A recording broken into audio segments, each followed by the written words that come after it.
This is a download from BBC Learning English. To find out more, visit our website. 6 Minute English. From BBC Learning English. Hello and welcome to 6 Minute English, the show that brings you an interesting topic, authentic listening practice and vocabulary to help you improve your language skills. I'm Dan. And I'm Catherine. In this programme, we'll be discussing life expectancy, as well as teaching you 6 new items of vocabulary. Of course. Dan?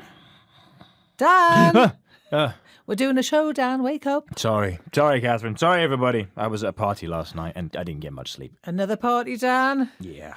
That's the third this week. You look dead on your feet, which is an expression meaning extremely tired. Well, live fast, die young. That's my motto. A motto is a short phrase which reflects the beliefs of an organisation or person. And it's interesting that you mentioned dying young, Dan, because our topic this show is life expectancy. Life expectancy is how many years a person is likely to live. I suppose you have a question about it too. Funny you should say that, Dan. Yeah. By the year 2030, will the USA's life expectancy be A, in the top third, B, the middle third, or C, the bottom third compared to the rest of the world?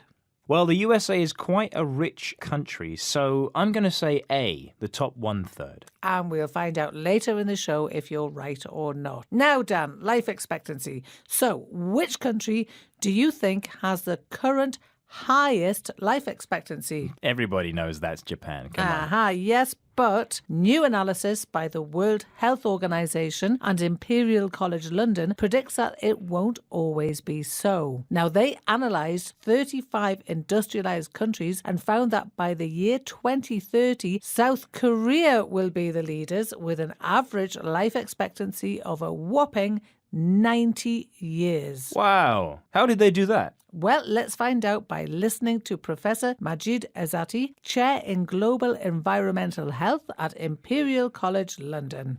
It seems to be actually, dealing with diet better than other places, being very good at taking up new medical knowledge, technology, and using it, and perhaps most importantly, doing this in a relatively equitable way compared to Western countries. So basically, good diet, using new medical technology and knowledge, and being more equitable or fair and impartial in society. So how did the UK do? Well, not too well, actually. Oh. We were thoroughly beaten by our closest neighbour, France. What? How comes? I'll let Professor Majid Ezzati explain that too.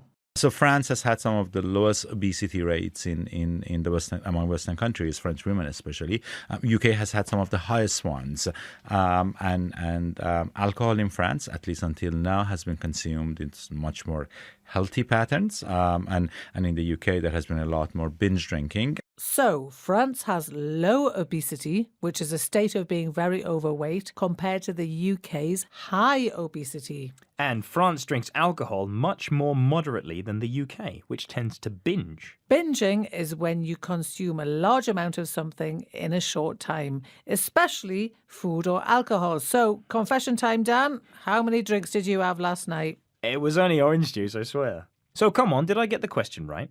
You asked me by the year 2030, will the USA's life expectancy be A, in the top 1/3, B, the middle 1/3, or C, the bottom 1/3 compared to the rest of the world?